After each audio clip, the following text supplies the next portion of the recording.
વિષયમાં આપ સૌનું સ્વાગત છે। ગયા વિડિયોમાં આપણે ચેપ્ટર 15 પૂર્ણ કર્યું હતું। હવે આજે જોશું એ છે ચેપ્ટર 17। એક સાંજે પૂછો જેનું નામ છે જંગલો આપણી જીવાદોરી। જીવાદોરી એટલે કે આપણે જીવવા માટે એક પરિબળ જંગલ પણ જરૂરી છે કે જેની આપણને જરૂર પડે છે જીવન જીવવા માટે, એટલે એને જીવાદોરી કીધી છે। જંગલનું મહત્વ શું છે? આપણે આખા દિવસ દરમિયાન કેટલી વસ્તુ એવી છે જે આપણને જંગલોમાં લાકડાઓ છે એમાંથી બનેલી આપણે વાપરીએ છીએ, તો એનો ઉપયોગ શું છે, એની જરૂરિયાત શું છે, એના વગર આપણે રહી નથી શકતા। તો આ દરેક વસ્તુ છે કઈ છે, કેમ એનો ઉપયોગ છે, એ બધું આપણે આ ચેપ્ટરમાં જોશું। અને જંગલોનું મહત્વ શું છે, જંગલો શા માટે આપણે કાપવાનો જોઈએ। એક સાંજે બુજો એક વૃદ્ધ માણસ સાથે બાગમાં પ્રવેશ્યો। તેને તેના મિત્ર સાથે તેમનો પરિચય કરાવ્યો। પ્રોફેસર અહેમદ વૈજ્ઞાનિક તરીકે યુનિવર્સિટીમાં કામ કરતા હતા। બાળકોએ રમવાનું શરૂ કર્યું। જ્યારે પ્રોફેસર અહેમદ ખૂણામાં બાકડા પર બેઠા હતા, બાકડા પર પ્રોફેસર બેઠા હતા ત્યારે બાળકોએ શું ચાલુ કર્યું? રમવાનું। શહેરની ગોલ્ડન જ્યુબિલી ઉજવણીમાં તેમણે ભાગ લીધેલો હોવાથી તેઓ થાકી ગયા હતા, એટલે એ બાકડા ઉપર બેઠા હતા। થોડી જ વારમાં બાળકો પણ આવ્યા અને તેમની બાજુમાં બેઠા। બાળકો પણ રમતા રમતા તેની બાજુમાં આવ્યા અને બેસી ગયા। તેઓ ઉજવણી વિશે જણાવવા ઈચ્છતા હતા બાળકોને, એટલે પ્રોફેસર અહેમદ તેમને કહ્યું કે સાંસ્કૃતિક કાર્યક્રમ બાદ વૃદ્ધ લોકોએ શહેરના બેરોજગારીના પ્રશ્ન વિશે ચર્ચા કરી રહ્યા હતા। શું કીધું કે સાંસ્કૃતિક કાર્યક્રમ બાદ છે વૃદ્ધ છે એ શહેરમાં જેટલા બેરોજગાર છે એના વિશે વાતચીત કરે છે। બેરોજગાર એટલે જેની પાસે કોઈ પણ પ્રકારનું કામ નથી। એક સૂચન એવું આવ્યું કે શહેરની બહારનો જંગલ વિસ્તાર સાફ કરીને ત્યાં એક ફેક્ટરી ઊભી કરવી જોઈએ, જેથી એ બેરોજગાર લોકો છે એને એ ફેક્ટરીમાં કામ મળી રહે। આથી શહેરની વધતી જતી વસ્તીને રોજગારી મળી રહે, એટલે જે વસ્તી વધે છે એને રોજગારી પણ મળી રહે અને એ લોકો રખડવું પણ ન પડે કામ માટે। જ્યારે પ્રોફેસર અહેમદે કહ્યું કે ઘણા લોકોને તેનાથી વાંધો હતો। આ સાંભળી બાળકો સ્તબ્ધ થઈ ગયા, એટલે ઘણા લોકો નહોતા ઈચ્છતા કે ભાઈ એ જંગલ છે એ સાફ કરી અને આપણે અહીંયા શું ઊભી કરીએ? ફેક્ટરી ઊભી કરીએ। આગળ જોશું।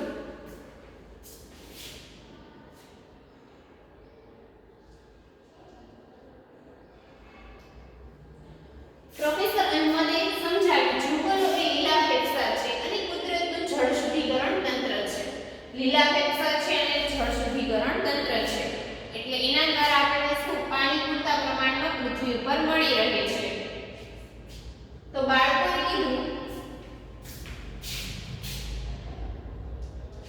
તો બાળકો અસમંજસમાં પડ્યા અને પ્રોફેસર અહેમદ સમજે કે બાળકોએ જંગલની મુલાકાત લીધેલ નથી, એટલે બાળકોએ જંગલની મુલાકાત લીધી નથી। બાળકોને પણ જંગલ વિશે વધુ જણાવવું હતું, તેથી તેમણે પ્રોફેસર અહેમદ સાથે તેની મુલાકાત લેવાનું નક્કી કર્યું। એટલે બાળકો અને પ્રોફેસર અહેમદ બધા કોની મુલાકાતે જાય છે? જંગલની મુલાકાત।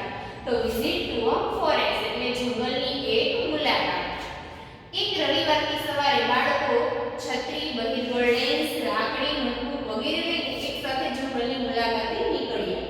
રસ્તામાં તેમણે તેમની જ ઉંમરનો એક છોકરો ટીબુ મળ્યો, જે તેની માસી સાથે ઢોર ચરાવવા જઈ રહ્યો હતો। તે ખૂબ જ સ્ફૂર્તિથી ઢોરને એકઠા રાખવા આમ તેમ દોડતો હતો।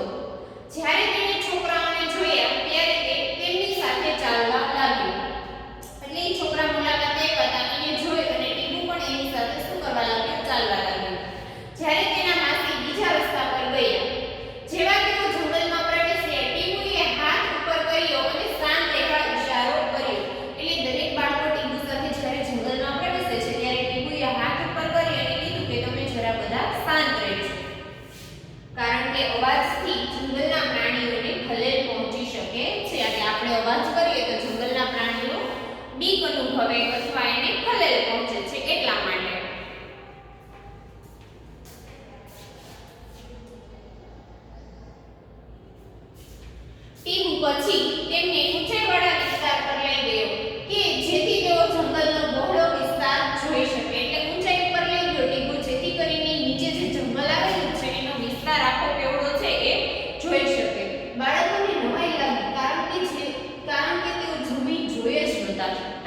ઊંચાઈવાળા વિસ્તાર ઉપરથી જંગલ જોવે એટલે નીચે આપણને તો ઝાડ જ દેખાવાના છે એટલે જમીનનો ભાગ દેખાશે નહીં.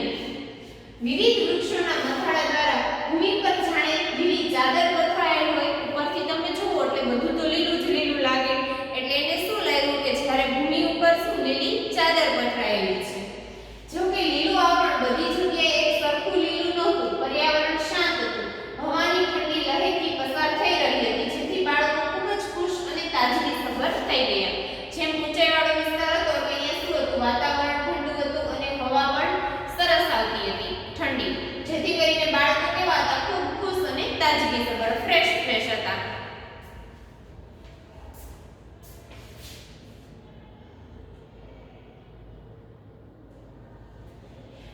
જ્યારે તેઓ નીચે ઉતરતા હતા ત્યારે તેઓ અચાનક પક્ષીઓના મધુર અવાજ અને વૃક્ષો ઉપરની ડાળીઓ પરથી કેટલાક અવાજ સાંભળીને ઉત્સાહિત થયા.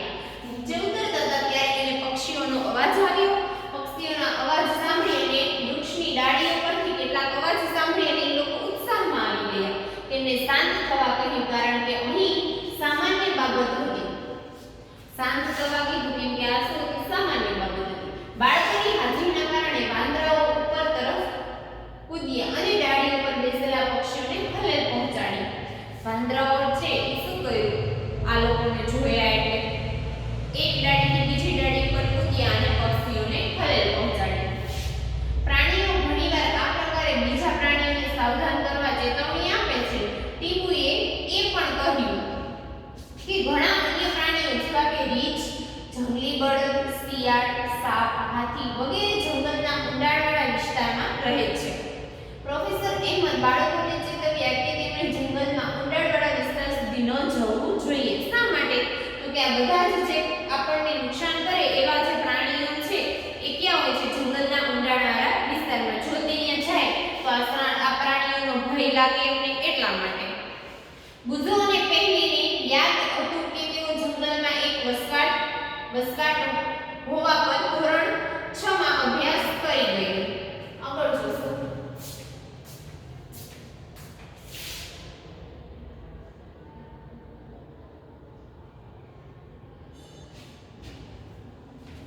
હવે તેમણે જોયું કે જંગલ કેવી રીતે ઘણા પ્રાણીઓ અને વનસ્પતિઓ માટે ઘર પૂરું પાડે છે. પ્રાણીઓ અને વનસ્પતિઓ, પ્રાણીઓનું તો ઘર એટલે જંગલ જ થશે. પ્રાણીઓ અને વનસ્પતિ એટલે અહીંયા જ વનસ્પતિ ઉગે છે વધારે પડતી, એટલે આ છે એ જંગલ છે એ શું કહે છે, પ્રાણી અને વનસ્પતિઓને ઘર પૂરું પાડે છે.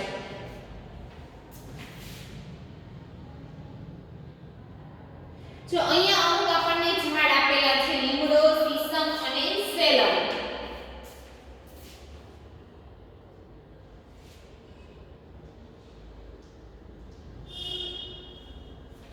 જે ભૂમિ પર બાળકો ચાલી રહ્યા હતા તે ઘણી ઉબડ-ખાબડ હતી અને તે ઘણી વનસ્પતિઓથી ઘેરાયેલી હતી.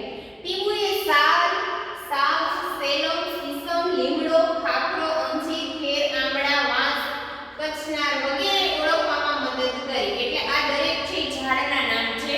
એ ઝાડ તમને ઓળખવા પેલા જ્યારે આપણા મમ્મી પપ્પાની લોકો હતા એને ઈઝીથી ઓળખાય છે કે આ સાગ છે, આ સેલમ છે, સીસમ. જ્યારે અત્યારે આપણે આવા કોઈ ઝાડ જોયા ન હોય એટલે ઓળખવામાં થોડી પ્રોબ્લેમ થાય. એટલે એના સરે દરેકને માહિતગાર કર્યા કે કયું ઝાડ કોને કહેવાશે. મદદ કરી.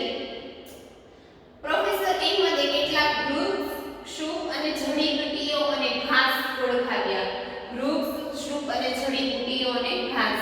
વૃક્ષ તો આપણને ખબર છે, લીમડો છે, વૃક્ષ છે. શુપ એટલે વેલાઓ, બરોબર છે. શુપ એટલે એની ઊંચાઈ કેટલી હશે, વૃક્ષ કરતા થોડી નાની હોય, એને શ્રુપ કહેવાય છે. જડીબુટ્ટી એટલે જે આપણે ઔષધિ તરીકે ઉપયોગ કરીએ છીએ એવી વનસ્પતિ, અને ઘાસ એટલે જે જમીન ઉપર ઉગી નીકળે છે તે. હવે વન્ય ભૂમિ અને વૃક્ષો ઉપર કેટલાક વેલાઓ અને લતાઓ છવાયેલા હતા. વેલા એટલે આપણને ખબર છે ગોળ ગોળ વીંટળાઈને આગળ વધે છે, જેનું પ્રકાંડ છે એકદમ પાતળું હોય છે, સોટી જેવા આકારનું. અને લતાઓ એટલે ડાળી, મોટી ડાળીઓ જે જમીન આમ બહુ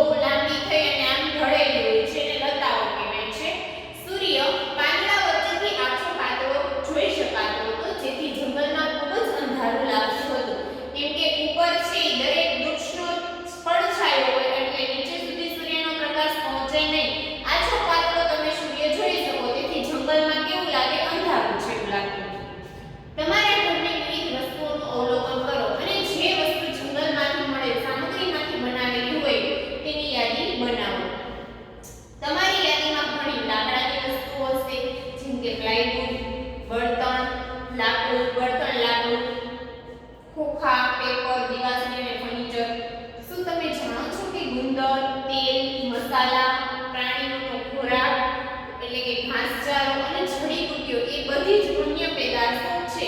વન્ય એટલે જંગલમાં જે ઉગાડવામાં ઉગેલા વૃક્ષો છે એમાંથી બનાવવામાં આવતી પેદાશો છે. તો આ પેદાશો બધી જંગલમાંથી બનાવવામાં ક્યારે આવે? જ્યારે આપણે વૃક્ષ છે એને કાપી તો જ આપણે એ વસ્તુ એમાંથી બનાવી શકીએ. બરોબર?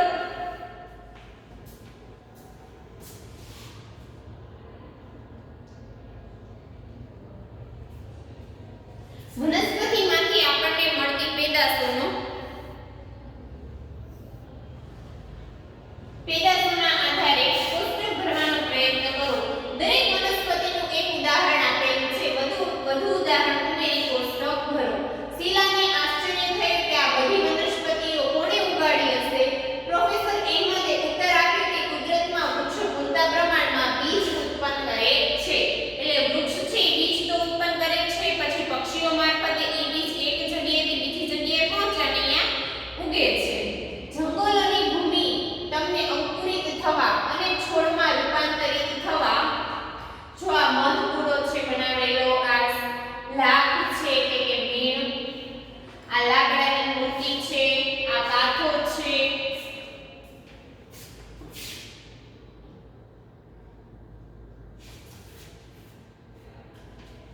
આ ગુંદર છે, માટેની સાનુકૂળતા પૂરી પાડે છે. કેટલાક વૃક્ષોમાં પરિણમે છે તેમને ઉમેર્યું કે પ્રકાંડ ઉપરમાં ડાળીઓવાળા ભાગને વૃક્ષોનો તાજ કહેવામાં આવે છે. પ્રકાંડ એટલે થડની ઉપર જે મોટા વૃક્ષનો જે ભાગ હોય છે એને શું કહેવામાં આવે છે? તાજ. તાજ એટલે કે મુગટ.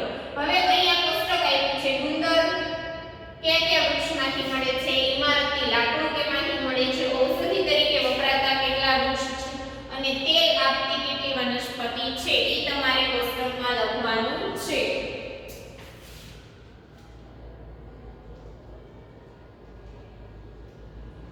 પ્રોફેસર અહેમદે બાળકોને ઉપર જોવા કહ્યું અને જંગલમાં ઊંચા વૃક્ષોની ડાળીઓ નીચા વૃક્ષો ઉપર છવાયેલી હતી. એટલે જે મોટા વૃક્ષ હતા એની ડાળીઓ છે એ નીચે છે, મીડિયમ સાઈઝના વૃક્ષ હતા એની ઉપર છવાયેલી હતી. કેવી છત્રછાયા પ્રદાન કરે છે તે જણાવ્યું. તેઓએ તેમને છાયા તરીકે ઓળખાવ્યું.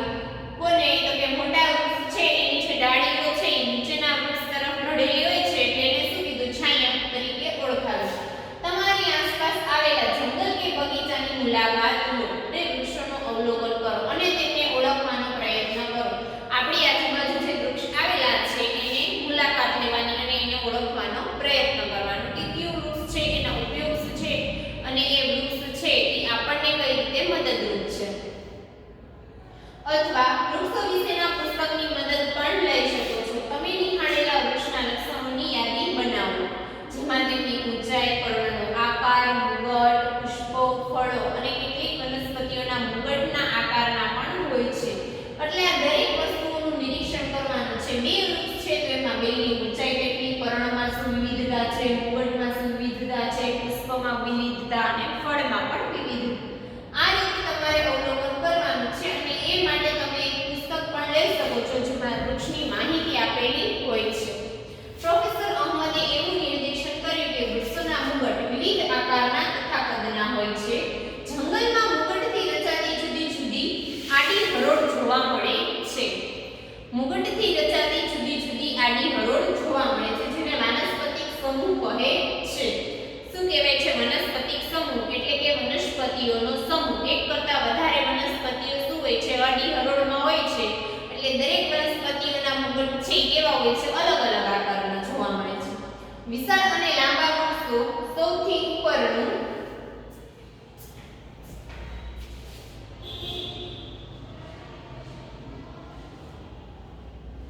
વિશાળ અને લાંબા વૃક્ષો સૌથી ઉપરનું શૃંગ, તેના પછીનું લાંબુ ઘાસ અને નાના છોડવાઓ સૌથી નીચેનું સ્તર બનાવે છે. એટલે મોટા વૃક્ષો હોય એ પહેલા નંબરે આવશે. શૃંગ એટલે કે મીડિયમ, આ છે શૃંગ છે નાની સાઈઝના, એટલે આ બીજા સ્થાને આવશે. લાંબુ ઘાસ તથા નાના છોડવાઓ છે એ સૌથી નીચેના સ્તરમાં આવશે.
કેટલાક બાળકો આમથી તેમ વૃક્ષ અને છોડના ફૂલો ઉપર ઉડતા સુંદર પતંગિયાને જોવામાં મશગુલ હતા. એટલે શ્રુપ અને છોડ, શ્રુપ એટલે જેની ઊંચાઈ છે એ 3 થી 4 ફૂટ કે 5 ફૂટ હશે એને શ્રુપ કહેવાશે.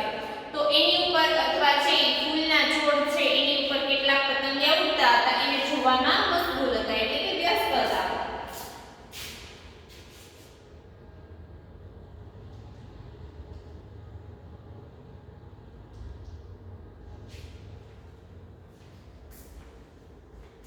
તેઓ છોડવાઓને ખૂબ જ નજીકથી જોતા હતા. બરોબર છે, આ જંગલનું તળિયું છે. તેઓ છોડની આસપાસ ફરતા હતા ત્યારે તેમના વાળ અને કપડા પર બીજ અને કાંટા લટકતા હતા. એટલે વધારાના જે સૂકા પાંદડાઓ છે ઈ બીજ છે કે કાંટા છે એવું છે એના કપડા ઉપર ચોંટી ગયું હતું અને લટકતું હતું. તેઓએ ઘણા કીટકો, કરોળિયા, ખિસકોલીઓ, કીડીઓ અને વનસ્પતિની છાલ પર ચોંટેલા ઘણા નાના પ્રાણીઓ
જંગલનું તમે નાશ કરો તો ઈ ખોરવાઈ જશે દરેકને આહાર શૃંખલા, કેમ કે ઈ અમુક છે બીજા ઉપર પણ આધારિત છે ખોરાક મેળવવા માટે.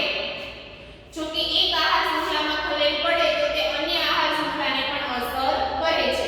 જંગલનો દરેક ભાગ અન્ય પર આધારિત છે. જો આપણે એક હિસ્સો દૂર કરીએ જેમ કે વૃક્ષો તો બાકીના બધા જ હિસ્સાઓ પર અસર જોવા મળશે. પ્રોફેસર અહેમદે બાળકોને જમીન પરથી એક પર્ણો ઉઠાવીને બહિર્ગોળ કાચમાં નિહાળવા કહ્યું.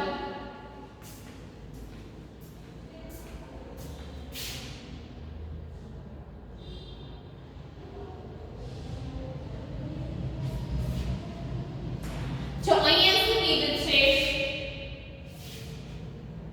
જંગલમાં વનસ્પતિ, જમીન અને વિઘટકોનો આંતરિક સંબંધ છે.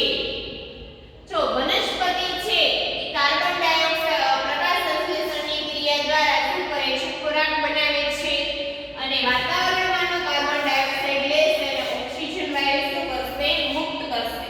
પછી શું કરશે તો કે જમીનની અંદર જે પાણી છે એ મૂળ દ્વારા શોષણ કરશે અને વિઘટકો એટલે કે એને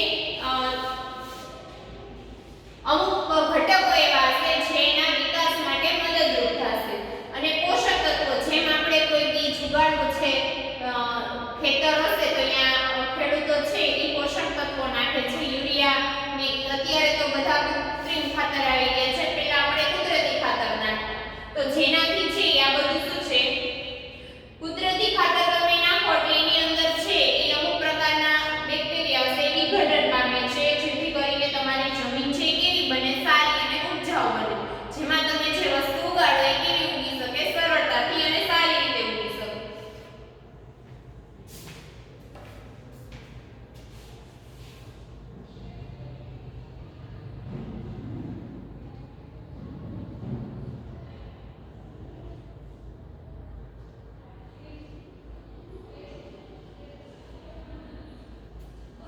તમને તેમાં નાની ફૂગ જોવા મળી. ફૂગ એટલે મશરૂમ, જે સફેદ સફેદ કલરની હોય છે, બ્રેડ ઉપર થઈ જાય છે, ખ્યાલ હોય તો.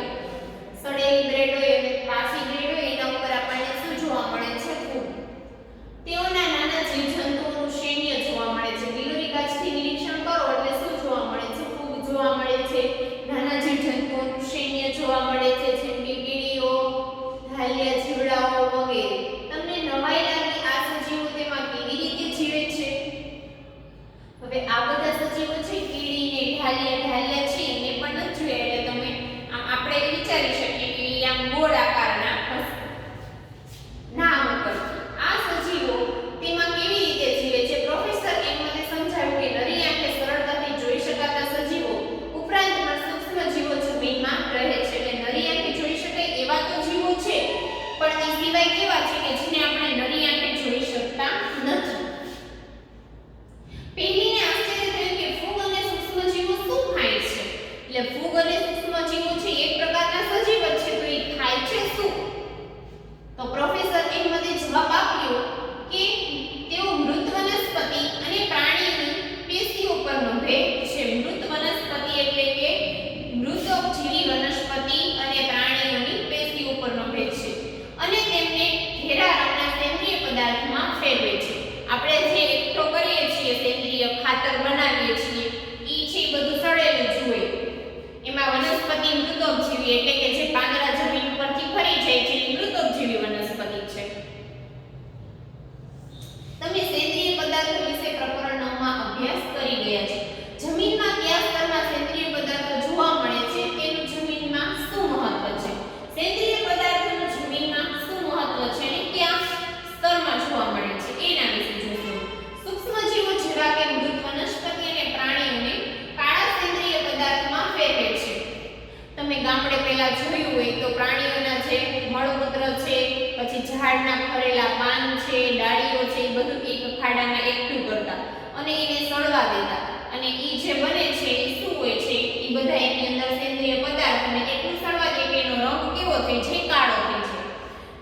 અને તેને વિઘટકો કહે છે. અને પછી એ વિઘટન પામે અંદર ને અંદર, એ બધું કોહવાય અને એમાંથી શું બને છે, આપણે કુદરતી ખાતર. આ સૂક્ષ્મજીવો જંગલમાં ખૂબ જ મહત્વનો ભાગ ભજવે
વાતાવરણમાં ઓક્સિજન અને કાર્બન ડાયોક્સાઇડનું સંતુલન જાળવે છે. આથી જંગલોને શું કહેવાય છે? ફેફસા. કારણમાં પૂછાઈ શકે કે જંગલો છે એને ફેફસા કહેવામાં આવે છે. શા માટે? તો કે માણસને જે જરૂરી ઓક્સિજન છે એ જંગલો પૂરો પાડે છે, શ્વાસ માટે વનસ્પતિ પૂરો પાડે છે અને એનું સંતુલન વાતાવરણમાં જાળવી રાખે છે ઓક્સિજન અને કાર્બન ડાયોક્સાઇડનું. એટલા માટે જંગલને કેવા ફેફસા કહેવામાં આવે છે. પહેલી પોતાના મિત્રને યાદ કરાવી કે તેઓ પ્રકરણ 1 માં પ્રકાશ સંશ્લેષણનો અભ્યાસ કરી રહ્યા છે. જો વનસ્પતિ શું કરે છે? પ્રાણીઓ છે, વનસ્પતિ બહાર ઓક્સિજન કાઢે, પ્રાણી લેશે, પ્રાણી બહાર કાર્બન ડાયોક્સાઇડ કાઢે છે. એ કોણ લેશે? વનસ્પતિ લેશે. વનસ્પતિ શ્વાસમાં ઓક્સિજન લે છે અને ઓક્સિજન બહાર કાઢે છે અને કાર્બન ડાયોક્સાઇડ લે છે. બાળકોએ આકાશમાં વાદળો જોયા, વાદળો બનતા જોયા. બુઝવે યાદ કર્યું કે તેણે ધોરણ 6 માં જળચક્રનો અભ્યાસ કર્યો છે. વૃક્ષો મૂળ દ્વારા પાણી લે છે અને હવામાં બાષ્પ સ્વરૂપે બાષ્પોત્સર્જનની ક્રિયા દ્વારા પાણી મુક્ત કરે છે. મૂળ દ્વારા પાણી લે છે, બાષ્પોત્સર્જનની ક્રિયા દ્વારા પર્ણ કરે છે. બાષ્પોત્સર્જનની ક્રિયા કોણ કરે છે? પર્ણ. પર્ણ ઉપર તમને જે પાણીઓના ટીપા ઝીણા ઝીણા જોવા મળે છે એ કઈ ક્રિયા દ્વારા થશે? તો કે બાષ્પોત્સર્જન દ્વારા પર્ણ છે એની ઉપરની સપાટીએ શું હોય છે? પાણીના ટીપા સ્વરૂપે જોવા મળે છે અને એના દ્વારા એ પાણી શું કરે છે? મુક્ત કરે છે.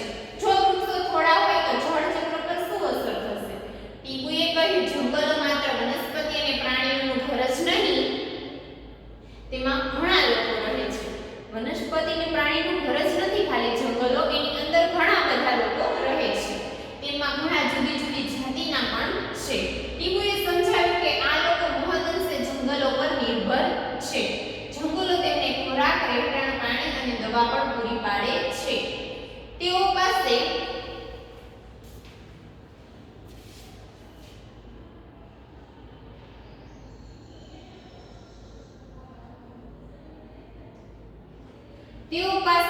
ઘણી જડીબુટ્ટીઓનું પરંપરાગત જ્ઞાન પણ છે. જે લોકો જંગલોમાં વસવાટ કરે છે એ લોકો પાસે જંગલોમાં જે